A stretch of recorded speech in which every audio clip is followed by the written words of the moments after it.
Welcome to Nana classes. दोस्तों, नाना classes के YouTube channel पे आपका स्वागत है। आज हम बात करते हैं राजस्थान जीके टेस्ट की क्लास नंबर ऐतिहासिक क्लास नंबर 102 नंबर की क्लास। आज हम हमारे सवाल आपके जवाब की परीक्षाओं में सबसे ज्यादा रिपीट होने वाले क्वेश्चन, प्रतिदिन 50 क्वेश्चन जिसमें राजस्थान जीके से संबंधित हर एक पहलू पे चर्चा की जाती है। तो जल्दी से वीडियो को लाइक कर दो, शेयर कर दो। अगर आप चैनल पे नए हैं तो इसको सब्सक्राइब कर लो। पहला क्वेश्चन आपके सामने, जिलों के असंगत युग्म का चयन कीजिए। देखिए, राजस्थान का जो भौतिक प्रदेश है, राजस्थान की जो सामान्य जानकारी है उससे संबंधित हर कोई एग्जाम में क्वेश्चन आता है। जिलों के असंगत युग्म का चयन करना है। इसमें से असंगत युग्म है उसका चयन करना है। किस प्रकार से आप असंगत युग्म का चयन करोगे? सीकर, अलवर, भरतपुर, करौली, बारां, हनुमानगढ़, डूंगरपुर, भीलवाड़ा, चूरू, नागौर, पाली, राजसमंद। तो असंगत युग्म का चयन करना है। इसका उत्तर आ जाएगा नागौर, पाली, राजसमंद। अलग पड़ा है, तीनों से क्या है, ये अलग है। बाकी क्यों अलग है असंगत? अब इस प्रकार ये क्वेश्चन क्यों दिया गया, एग्जाम में आया हुआ है, 2018 के एग्जाम में क्वेश्चन आया हुआ है ये। इसका ये है कि नागौर, पाली और राजसमंद, यहां मैं आपको दिखाता हूं। ये देखिए, ये नागौर, ये पाली और ये राजसमंद, ये ऐसे जिले हैं जो सटे हुए हैं। तीनों क्या है, सटे हुए हैं। हमारा ऑप्शन था पहले सिक्कर। ये देखिए, ये सिक्कर है, ये अलवर है और ये भरतपुर है। ये देखो, इसके पास नहीं लगी हुई है सीमा, अलग पड़ा है यहां से। तो ये हो गया। एक डूंगरपुर, भीलवाड़ा, चूरू आपके पास ऑप्शन है। तो ये डूंगरपुर पड़ा, ये भीलवाड़ा पड़ा, ये चूरू पड़ा, अलग पड़े हैं। फिर एक ऑप्शन था कि करौली, ये करौली आ गया, ये करौली आ गया, ये यहाँ पे 12 आ गया। और तीसरा ऑप्शन आपके पास जो बचता है वो है हनुमानगढ़। तो ये अलग है। और ये जो अलग असुमत बता रहा है, नागौर को, पाली को और राजसमंद को, ये तीनों सटे हुए हैं, इसलिए इन तीनों ऑप्शनों से ये क्या है, अलग हो जाता है। देखो कितना इंपॉर्टेंट है। आपको आसान लगा होगा, लेकिन लगभग मैं मानता हूं इस क्वेश्चन में 99% विद्यार्थी क्वेश्चन को गलत करते हैं। बड़ा सर लगा होगा आपको कि जिलों का असंगत, ये तीनों एक दूसरे की, जरूरी नहीं कि सभी की सीमा बना रहे हैं, ये लगातार एक दूसरे की सीमा बना रहे हैं, इसलिए ये इनसे अलग हो गया। इस प्रकार का क्वेश्चन एग्जाम में आया हुआ है। दूसरा देखिए, उत्तर प्रदेश और मध्य प्रदेश दोनों के साथ सीमा बनाने वाला जिला कौन सा है? यानी यूपी के साथ भी सीमा बनाता है और एमपी के साथ भी सीमा बनाता है। तो ऐसा जिला कौन सा है? धौलपुर जिला है। कौन सा? धौलपुर जिला है। यहां आप देख सकते हो, ये देखिए, ये धौलपुर जिला इधर तो आपका यूपी से सीमा बनाता है और इधर एमपी से सीमा बनाता है। तो ऐसा जिला जो यूपी से भी सीमा बनाता है और एमपी से भी सीमा बनाता है, कौन सा जिला हो गया? धौलपुर हो गया। याद रखना, इंपॉर्टेंट है। और अब भरतपुर देखो, भरतपुर जिले की आकृति है गिलहरी नुमा। कैसी आकृति है? गिलहरी नुमा आकृति है। ये देखिए, ये भरतपुर है, इसकी आकृति ऐसे लग रही है, वास्तव में गिलहरी बैठी है। ठीक है। यहां इसकी सीमा देखिए, इसकी सीमा हरियाणा से भी लगती है, भरतपुर की सीमा हरियाणा से भी लगती है और इधर किसके साथ? यूपी से भी लगती है। इसको याद रखना। तो ऐसे जिले अलग अलग हैं जिनकी सीमा लगती है। अगला क्वेश्चन देखिए, राजस्थान कितने राज्यों के साथ अंतर्राज्यीय सीमा बनाता है? ये बहुत आसान सा क्वेश्चन है। राजस्थान कितने राज्यों के साथ अंतर्राज्यीय सीमा बनाता है? तो उत्तर आ जाएगा 5 राज्यों के साथ। अब ये 5 राज्य कौन कौन से हैं? यहाँ आ जाएगा पंजाब, यहाँ हरियाणा, यहाँ यूपी, ये एमपी और ये गुजरात। ये 5 राज्यों के साथ सीमा बनाता है और एक देश के साथ सीमा बनाता है, कौन सी? पाकिस्तान के साथ। याद रखना। अगला देखिए, राजस्थान की कुल स्थलीय सीमा में अंतरराष्ट्रीय सीमा का प्रतिशत कितना है? कितना इंपॉर्टेंट। राजस्थान की कुल स्थलीय सीमा, यानी राजस्थान की टोटल जो स्थलीय सीमा है, टोटल मान के चलो जितनी है, 5,920 किलोमीटर है। ये पता है ना आपको?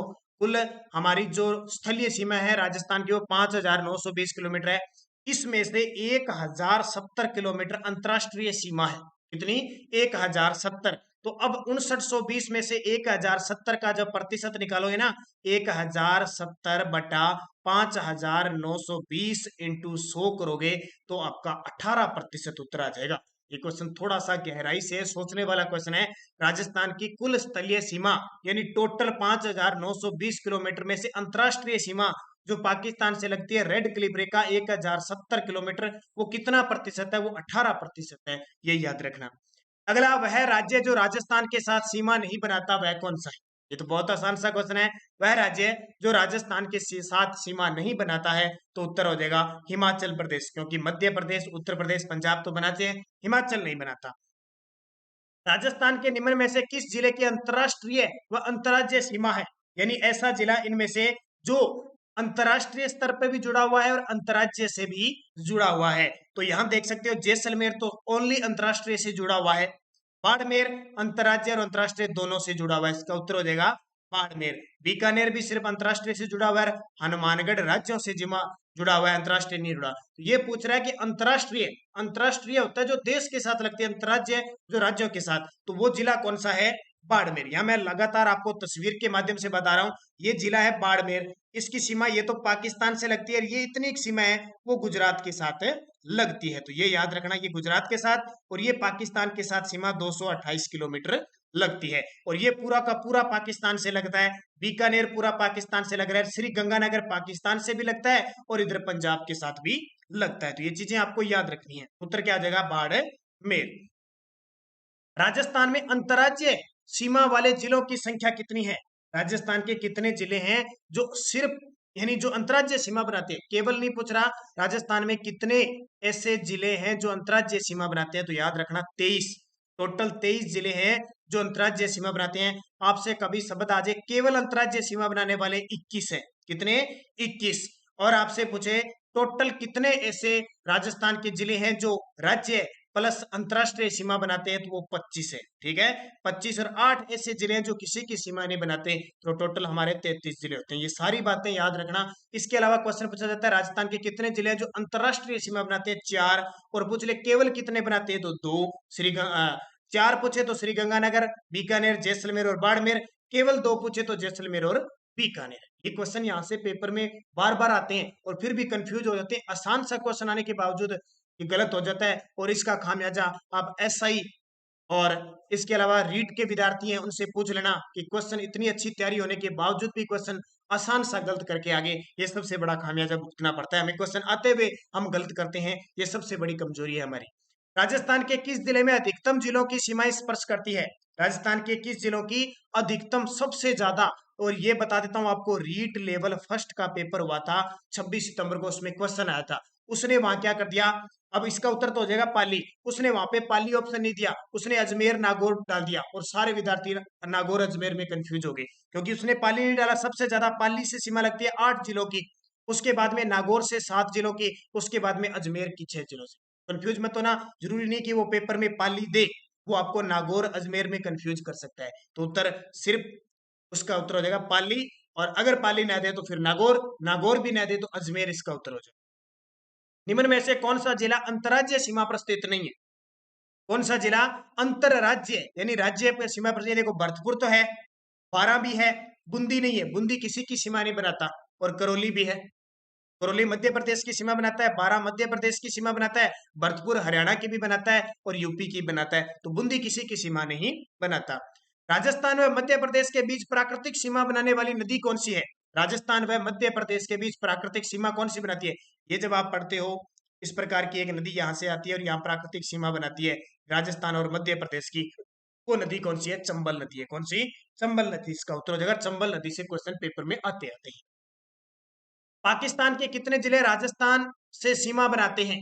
पाकिस्तान के कितने जिले राजस्थान से? एक ध्यान रखना, कल से पटवार की सीरीज शुरू होने जा रही है और पटवार का पहला टॉपिक आपको मिला है योजना, राजस्थान की योजना, पार्ट नंबर 1 आपको मिलने वाला है। और कल ही सितंबर महीने के टॉप 100 क्वेश्चनों का वीडियो मिलने वाला है और 9 बजे आपको क्लास मिलती है। तो जारी रखिए, निरंतर अच्छे तरीके से पढ़ते रहिए, आपको खूब सारी अब क्लासें मिलती रहेगी। तो पाकिस्तान के कितने जिले राजस्थान से सीमा बनाते हैं? 9 जिले बनाते हैं। कितने? 9 जिले सीमा बनाते हैं। 9 जिले आपको पता ही है कि बावलपुर, बावलनगर, खाद पारकर, ये सारे नाम है, 9 के 9 पढ़ लेना, इनको पेपर में आते हैं यहाँ से। राजस्थान के किस शहर में लटियाली माता का मंदिर स्थित है? राजस्थान के किस शहर में लटियाली माता का मंदिर स्थित है? तो इसका उत्तर हो जाएगा फलोदी जोधपुर में। कहां पे? फलोदी जोधपुर में लटियाली माता का मंदिर है। याद रखना, इंपॉर्टेंट है, पूछा जाता है। तलवाड़ा बांसवाड़ा के अंदर कौन सा मंदिर है? त्रिपुरा सुंदरी का मंदिर है। कौन सा? त्रिपुरा सुंदरी माता है, उसका मंदिर कहाँ पे है? तलवाड़ा बांसवाड़ा में। और अबानेरी दौसा में हर्षद माता का मंदिर है, हर्ष माता का या हर्षद माता का मंदिर अबानेरी दौसा के अंदर स्थित है। ये सारी चीजें आपके लिए इंपॉर्टेंट है। रामगढ़, जिसको हम कहते हैं जमुआ रामगढ़, वहां पे जमुआई माता का मंदिर स्थित है। गोगा जी का मेला कहाँ आयोजित किया जाता है? बहुत ही आसान क्वेश्चन और पेपर में पूछा जाता है। तो गोगा जी का मेला हनुमानगढ़ की नौर तहसील के एक गांव गोगामेड़ी में आयोजित किया जाता है। कहाँ पे? गोगामेड़ी में। कब? भाद्रपद शुक्ल नवमी को, भाद्रपद कृष्ण नवमी को आयोजित किया जाता है। हनुमानगढ़ के नौर तहसील में है, जिसका गोगा जी के नाम पे गोगामेड़ी। इस गोगामेड़ी का निर्माण फिरोज शाह तुगलक ने करवाया था और आधुनिक निर्माण इसका गंगा सिंह ने, बीकानेर के शासक गंगा सिंह ने इसका निर्माण करवाया था। इसकी जो आकृति है वो मकबरे नुमा है और इसके मुख्य द्वार पर बिस्मिल्लाह लिखा हुआ है। याद रखना, 12 महीनों के अंदर 11 महीनों में हिंदू पुजारी होता है और जो भाद्रपद का महीना होता है, उस भाद्रपद के महीने में जो चायल जाति के मुसलमान होते हैं उनका पुजारी होता है। प्रसिद्ध तीर्थ स्थल गोगामेड़ी राजस्थान के किस जिले में है? ऐसे प्रश्न पेपर में आते हैं। आसान लगता है फिर भी पेपर में आते हैं। याद रखना, प्रसिद्ध तीर्थ स्थल गोगामेड़ी राजस्थान के हनुमानगढ़ की नौहर तहसील में है गोगामेड़ी। और यहां से एक चीज बता देता हूं, गोगामेड़ी का जब भी नाम होता है इसको कहते हैं धुरमेड़ी। क्या कहते हैं? धुरमेड़ी कहा जाता है और इसे सिद्धमेड़ी कहा जाता है। सिद्धमेड़ी भी कहते हैं, धुरमेड़ी कहते हैं। और जो ददरेवा चूरू है ना, ददरेवा चूरू, जहां गोगा जी का जन्म हुआ था और वहां इनका शीर्ष पड़ा था, इसलिए इसको शीर्ष मेढ़ी कहते हैं। ददरेवा कंफ्यूज मत होना, ददरेवा चूरू वाली को तो शीर्ष मेढ़ी कहते हैं और इसको धुर मेढ़ी और सिद्ध मेढ़ी कहा जाता है। किसको? गोगा मेढ़ी, जिसका आधुनिक निर्माता महाराजा गंगा सिंह है। राठौड़ राजवंश की कुल देवी कौन सी है? राठौड़ जो राजवंश है इनकी कुल देवी, तो याद रखना नागणेची माता। कौन सी माता? नागणेची माता। अब यहां से 3 क्वेश्चन याद रखना। नागणेची माता के 3 मुख्य मंदिर पूछे जाते हैं। सबसे ज्यादा मुख्य मंदिर तो है नगाना गांव बाड़मेर के अंदर है। कौन सा? नगाना गांव बाड़मेर में, जहां लकड़ी की मूर्ति है। उसके बाद में मेन पड़ा हुआ है मेहरानगढ़ दुर्ग जोधपुर में, और फिर पड़ा हुआ है जो जूनागढ़ बीकानेर के अंदर। 3 मुख्य मंदिर याद रखना। किसके? नागणेची माता राठौड़ राजवंश की कुल देवी है। और आपसे पूछे राठौड़ राजवंश की, मारवाड़ के राठौड़ों की आराध्य देवी कौन सी है, तो आपका उत्तर हो जाएगा चामुंडा माता। देवनारायण जी का मुख्य मंदिर कहाँ स्थित है? जल्दी से कमेंट करके जाना और सारे विद्यार्थी लाइक जरूर करना वीडियो को। देवनारायण जी का मुख्य मंदिर कहाँ स्थित है? ध्यान रखना, आसिंद भीलवाड़ा के अंदर है। कहां पे? आसिंद भीलवाड़ा के अंदर देवनारायण जी का मुख्य मंदिर है। देवनारायण जी को गुर्जर समाज का कुल देवता कहते हैं और विष्णु का अवतार कहा जाता है। इन्हें क्या कहा जाता है? गुर्जर समाज इन्हें विष्णु का अवतार मानते हैं। देवनारायण जी की फीड़ सबसे लंबी है। सबसे छोटी और सबसे लंबी फड़ किसकी है? देवनारायण जी की फड़ है।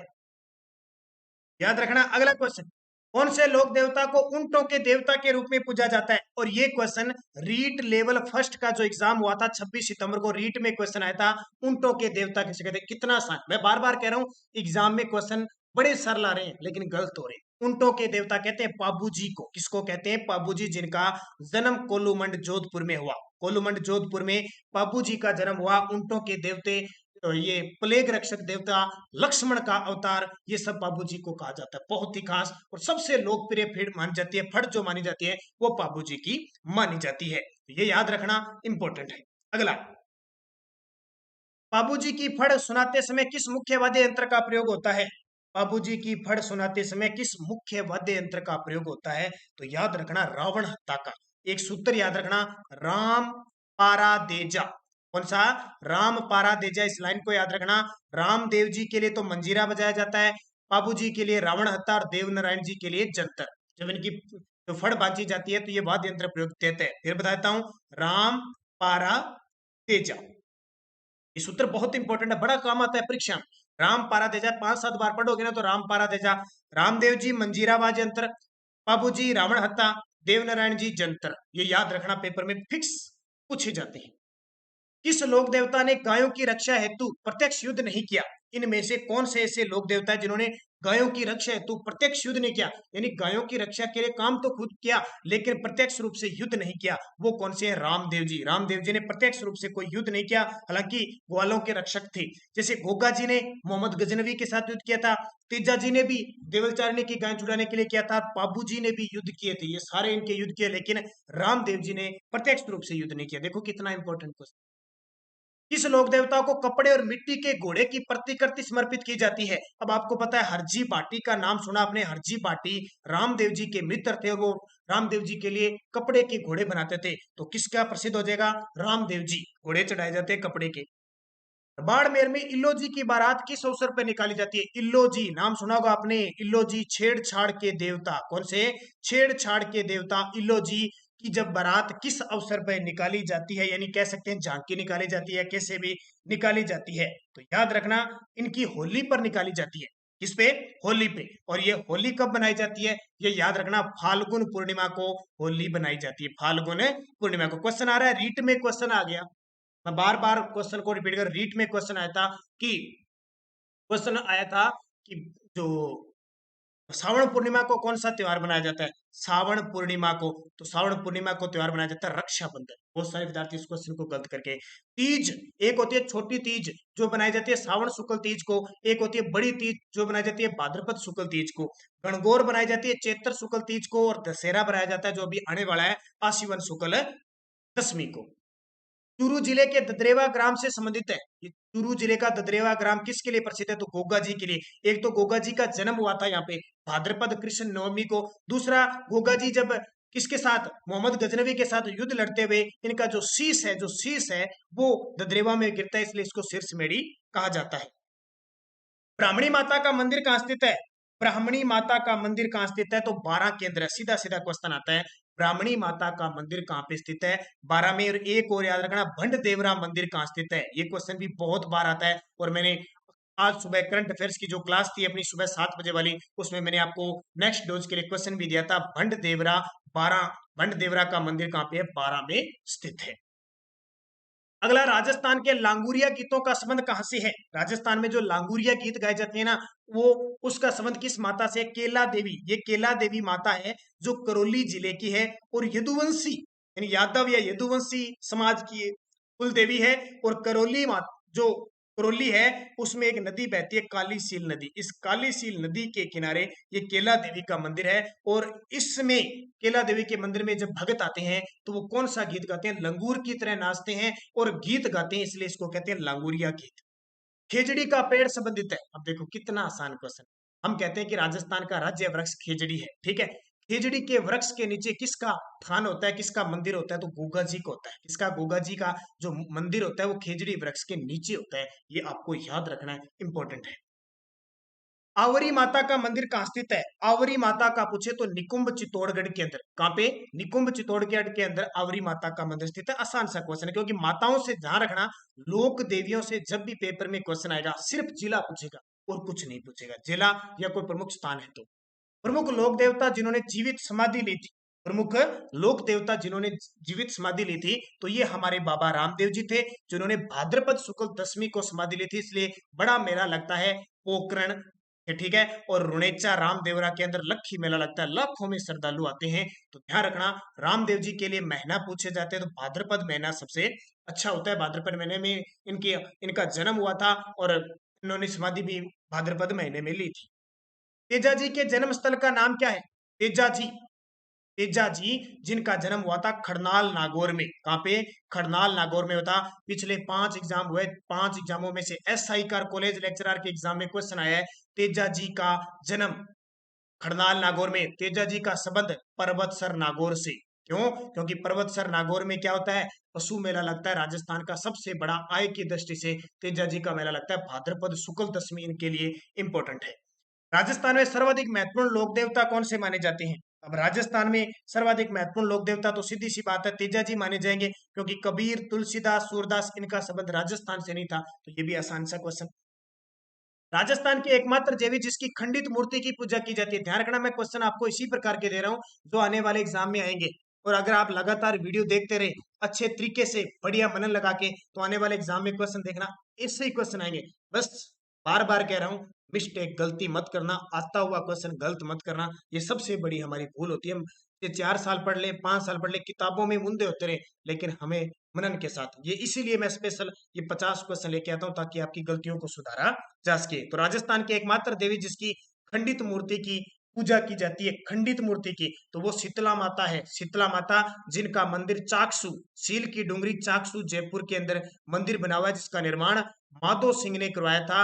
और शीतलाष्टमी बनाई जाती है चैत्र कृष्ण अष्टमी को। कब? चैत्र कृष्ण अष्टमी को शीतलाष्टमी बनाई जाती है, याद रखना, बहुत इंपॉर्टेंट है। आई माता का मंदिर है बिलाड़ा जोधपुर में। स्वांगिया माता का मंदिर है जोधपुर में, और शिला देवी का स्वांग्या माता 2-3 है, ध्यान रखना। चित्तौड़गढ़ में भी एक मंदिर है और एक जैसलमेर में भी मंदिर है। शिला देवी का मंदिर आमेर जयपुर में है। उस स्थान को चिन्हित कीजिए जो किसी भी प्रकार से तेजाजी से संबंधित नहीं है। ये देखिए क्वेश्चन। अब क्वेश्चन ऐसे आ गया, पर्वतसर नागौर में तो मेला लगता है। सुरसुरा खरनाल, खरनाल नागौर में जन्म हुआ था। सुरसुरा नागौर में तेजाजी की मृत्यु हुई थी। लेकिन पिच्याक ये जोधपुर केंद्र स्थान है, कुछ नहीं है। पिच्याक बांध है जोधपुर के अंदर, बस याद रखना। निम्न में से कौन सा युगम सुमेलित है? कौन सा युगम सुमेलित है? देखो, दौसा जिले की आकृति पतंगाकार है क्या? नहीं है, गलत है, क्योंकि दौसा जिले की आकृति तो धनुषाकार है। ये तो गलत है। युग्म सही सुमेलित करना है। बाड़मेर लगभग आयताकार है, बिल्कुल गलत है, क्योंकि आयताकार तो कौन है? भीलवाड़ा है। बाड़मेर की आकृति ध्यान रखना दक्षिण भारत के समान है। ऐसा अपना राजस्थान का दक्षिण भारत ना वैसी आकृति है। करौली जिले की बतख के समान है क्या? बिल्कुल सही है। जब आप धौलपुर और करौली की देखोगे ना तो बतख के समान है। चित्तौड़गढ़ की प्यालेकार नहीं है, गलत है। ये तो इल्ली के समान है चित्तौड़गढ़ की, ठीक है, घोड़े की नाल के समान है। तो उत्तर हो जाएगा करौली, बतख के समान है। यहाँ चित्र देख लो, ये देखो, ये करौली और धौलपुर, इसको जोड़ दो आप, ये देखोगे तो ऐसा लग रहा है जैसे एकदम पानी में तैरती बतख बैठी है इन दोनों को। उसका ये हो जाएगा इसका, ठीक है। इसको याद रखना, इंपॉर्टेंट है। अगला, जून जुलाई माह में कौन से जिले में सर्वाधिक धूल धूल भरी आंधियां चलती है? ये देखिए भी, अब अपने पश्चिमी राजस्थान में कहते हैं, लेकिन यहाँ क्वेश्चन क्या है, जून जुलाई माह में कौन से जिले में सर्वाधिक धूल धूल भरी आंधियां चलती है? तो एक आपको पता होगा, राजस्थान में सबसे ज्यादा गर्मियों में जो आंधियां चलती है 27 दिन, वो श्री गंगानगर के अंदर चलती है। और सबसे कम चलती है झालावाड़ में, 3 दिन चलती है। श्री गंगानगर के बाद बीकानेर आ जाता है। अब आप ये उत्तर मत कर देना कि जैसलमेर में सबसे ज्यादा टिल्ले हैं तो वहां आंधियां चलती है, नहीं। सबसे ज्यादा आंधियां श्री गंगानगर के अंदर चलती है। गुजरात की सीमा के निकट कच्छ के रण का कुछ क्षेत्र राज्य में विस्तृत है। गुजरात की सीमा के निकट कच्छ का रण है, उसका जो क्षेत्र है वो हमारे राजस्थान के किन जिलों में विस्तृत है? तो याद रखना, देखो, बांसवाड़ा तो डूंगरपुर से दूर चला गया, सिरोही है, तो इसका उत्तर आ जाएगा बाड़मेर और जालोर में विस्तृत है। क्योंकि कच्छ का रण जब हम पढ़ेंगे ना तो यहाँ बाड़मेर आ गया और यहाँ जालोर आ गया, यहाँ कच्छ का रण है। आपने सुना होगा कि यहाँ से लूनी नदी जालोर बाड़मेर में बहती हुई कच्छ के रण में जाके गिर जाती है, वो है ये। अगला, राजस्थान का कौन सा शहर राष्ट्रीय राजधानी क्षेत्र का भाग है? कौन सा शहर? तो इसका उत्तर तो सीधा सी पड़ा है, अलवर में। अलवर की दो चीजें आपको बता देता हूँ, राजस्थान का स्कॉटलैंड इसको कहा जाता है, ठीक है। नवीन राजधानी, नवीन मैनचेस्टर भिवाड़ी अलवर को कहा जाता है। और जापानी पार्क पूछे, राजस्थान में प्रथम जापानी पार्क कहाँ है? निमराना अलवर में। ये क्वेश्चन अभी कॉलेज लेक्चरर में है। राजस्थान का दूसरा जापानी पार्क कहाँ पे है? किलोट अलवर में। ये क्वेश्चन पेपर में पूछे जाते हैं, जो मैं चीजें आपको बता रहा हूँ। वह वह जिला जो 100 द्वीपों के क्षेत्र के नाम से जाना जाता है, ये रीट के अंदर क्वेश्चन आया था। 100 द्वीपों का शहर किसको कहते हैं? बांसवाड़ा को कहा जाता है। राजस्थान का कौन सा जिला डांग की रानी के नाम से प्रसिद्ध है? डांग की रानी, तो डांग की रानी कहते हैं करौली जिले को, इसको कहते हैं डांग की रानी, करौली जिले को कहा जाता है। 1 नवंबर 1956 को राजस्थान में कितने संभाग थे? ये देखिए क्वेश्चन, 1 नवंबर 1956 को राजस्थान में कितने संभाग थे? तो इसका उत्तर आ जाएगा 5 संभाग थे, ठीक है। उसके बाद में छठा अजमेर बना और 7वां भरतपुर बना। किस जिले की आकृति लगभग भारत जैसी है? ये क्वेश्चन आ गया, देखो, किस जिले की आकृति लगभग भारत जैसी है, या कह सकते हो लगभग दक्षिण भारत जैसी है। सीधा भारत आ जाए या दक्षिण भारत आ जाए, तो इसका उत्तर हो जाएगा बाड़मेर। मैं आपको तस्वीर दिखाता हूँ, ये राजस्थान का नक्शा है, ये देखिए, ये भारत जैसा है, लगभग भारत जैसा है। हालांकि दक्षिण भारत जैसा ज्यादा इसको परफेक्ट हम कह सकते हैं, फिर भी भारत जैसा, क्योंकि नीचे वाला हिस्सा है, देखो ये ना नीचे वाला, ये भारत है, इसलिए बाड़मेर जिला। तो क्या आ जाएगा? बाड़मेर। दौसा जिले की आकृति धनुषाकार है। भीलवाड़ा की आकृति कैसी है? आयताकार है। राजस्थान में वर्तमान में कितने नगर निगम है? ये क्वेश्चन बहुत इंपॉर्टेंट है। राजस्थान में वर्तमान में कितने नगर निगम है? तो याद रखना, यहाँ ऑप्शन सारे गलत है। 10 नगर निगम है। कितने? 10। अब जो 7 संभाग है वही 7 नगर निगम है, लेकिन जयपुर में, कोटा में और जोधपुर में दो दो संभाग नगर निगम हो गए, ध्यान रखना। तो टोटल वर्तमान में राजस्थान में कितने नगर निगम है, इसमें ऑप्शन आया नहीं, ध्यान रखना। 10 नगर निगम है। और नगर निगम का जो अध्यक्ष होता है उसको मेयर या महापौर कहते हैं। टोंक जिला किस संभाग के अंतर्गत आता है? टोंक जो जिला है वो किस संभाग के अंतर्गत आता है? तो याद रख, अजमेर में। सूत्र याद रखना, अभी ना टोक, अभी ना टोक। अभी ना टोक का मतलब अजमेर संभाग है, उसमें 4 जिले आते हैं, अजमेर, भीलवाड़ा, नागौर और टोंक। बड़ा सरल याद है, अभी ना टोक, अजमेर, भीलवाड़ा, नागौर, टोंक। क्षेत्रफल की दृष्टि से राजस्थान का दूसरा सबसे बड़ा जिला, क्षेत्रफल की दृष्टि से राजस्थान का दूसरा बड़ा जिला। अब आपने नाम सुन रखा है कि सबसे बड़ा जिला तो कौन सा है, जैसलमेर है, लेकिन दूसरा बड़ा पूछे तो उत्तर आ जाएगा बाड़मेर। कौन सा दूसरा बड़ा, बाड़मेर, और तीसरा आ जाएगा आपका बीकानेर। अगला, राजस्थान के सबसे छोटे जिले धौलपुर का क्षेत्रफल कितना है? राजस्थान के सबसे छोटा जिला कौन सा है हमारा क्षेत्रफल में? धौलपुर है, उसका क्षेत्रफल कितना है? तो याद रखना 3033 वर्ग किलोमीटर। कितना? 3033 वर्ग किलोमीटर। और राजस्थान का सबसे बड़ा जिला जो जैसलमेर है उसका है 38,041 वर्ग किलोमीटर। राजस्थान के बागड़ प्रदेश में जिलों में कौन सा सम्मिलित नहीं है? बागड़ के अंदर कौन सा जिला नहीं होता? देखो, एक तो बागड़ क्षेत्र या वागड़ क्षेत्र डूंगरपुर बांसवाड़ा भी कहते हैं, लेकिन एक बागड़ क्षेत्र के नाम से शेखावटी क्षेत्र और जाना जाता है। सीकर, झुंझुनू, चूरू ये आते हैं, लेकिन इसका उत्तर हो जाएगा राजसमंद। बागड़ प्रदेश में नहीं आता। निम्न में से कौन सा युगम सुमेलित क्षेत्र है? कौन सा सुमेलित है? कौन सा सुमेलित है इसमें? देखो, बांगर क्षेत्र बूंदी में नहीं आता, बाकर क्षेत्र सीकर में नहीं आता, गिरवा क्षेत्र डूंगरपुर में नहीं आता, वागड़ क्षेत्र वो बांसवाड़ा, ये सही है। क्योंकि बाकर क्षेत्र ये सिरोही वाला क्षेत्र है, गिरवा उदयपुर वाला क्षेत्र है। तोरावटी क्षेत्र किस जिले में स्थित है? तोरावटी, तो तोरावटी आपको पता है कांतली नदी का जो बहाव क्षेत्र है उसको तोरावटी कहते हैं। तो ये क्षेत्र कहां आ जाएगा? सीकर के अंदर। राजस्थान अपने वर्तमान स्वरूप 1 नवंबर 1956 को आया। इस समय राजस्थान में कुल कितने जिले थे? याद रखना, राजस्थान अपने स्वरूप 1 नवंबर 1956 को जब आया उस समय 26 जिले थे, और राजस्थान का 26वां जिला जो बना था वो अजमेर बना था। ठीक है, अब वर्तमान में कितने आ चुके हैं? 33। अब मुझे कमेंट करके बताओगे कि राजस्थान का 27वां, 28वां, 29वां, 30वां, 31वां, 32वां, 33 ये जिले कौन कौन से हैं? सारे विद्यार्थी मुझे क्रम से कमेंट करोगे, बताओगे कौन से जिले बने और किस तारीख को बने, किस सन को बने, ये कमेंट करके जरूर बताना, ताकि आने वाले एग्जाम में यहाँ से आपका क्वेश्चन गलत नहीं हो, क्योंकि आप ढूंढ कर अच्छे तरीके से लिखोगे तो आपका क्वेश्चन गलत नहीं हुआ। 2011 की जनगणना की दृष्टि से जयपुर में 66 लाख है, सबसे बड़ा जिला है, तो सबसे छोटा जिला कौन सा है? 2011 की जनगणना देखी ना, तो हमारे राजस्थान में सबसे ज्यादा जनसंख्या जयपुर की है, तो सबसे कम जनसंख्या किसकी है? तो जैसलमेर की है। ठीक है, जैसलमेर की लगभग 6 लाख के आसपास है, 6 लाख कुछ के आसपास है। और जयपुर सबसे ज्यादा जनघनत्व भी किसका है? जयपुर का 595 कह दो या 598 कह दो। ठीक है, जनघनत्व है। तो जनगणना से एक क्वेश्चन पेपर में आपके आता है। 15 जनवरी 1987 में सरकार के द्वारा संभागीय व्यवस्था की शुरुआत दोबारा की गई थी। आपको पता है ना, मोहनलाल सुखाड़िया ने 1962 में संभागीय व्यवस्था बंद कर दी थी, लेकिन वापस इसको शुरू करने का श्रेय जाता है 1987 में हरिदेव जोशी। हरिदेव जोशी वो है जिन्हें राजस्थान का चाणक्य कहते हैं। सर्वाधिक नदियों वाला संभाग कौन सा है? सर्वाधिक नदियों वाला संभाग कौन सा है? कोटा संभाग। कौन सा? कोटा। अब ध्यान रखना, संभाग तो है कोटा, कौन सा है? संभाग तो कोटा है, लेकिन जिला पूछे सर्वाधिक नदियों वाला जिला कौन सा है? चित्तौड़गढ़ है। सर्वाधिक नदियों वाला जिला चित्तौड़गढ़। सबसे ज्यादा नदियों का उद्गम किससे होता है? वो उदयपुर में होता है। सबसे ज्यादा नदियों का उद्गम कहां से होता है? उदयपुर से होता है। तो ये 50 क्वेश्चन आपके जो मैंने आपको दिए बढ़िया तरीके से आपको पढ़ने हैं। रोज शाम 9 बजे आपको क्लास मिलती है। कल के विद्यार्थी जिन्होंने कमेंट में जवाब दिए थे कि गोविंद सुमन ने जवाब दिया था, सर जूनागढ़ स्थान गुजरात में भी है ना जहाँ रोपे? हाँ, जूनागढ़ गुजरात में भी है, लेकिन मैं जूनागढ़ बीकानेर की बात कर रहे हैं।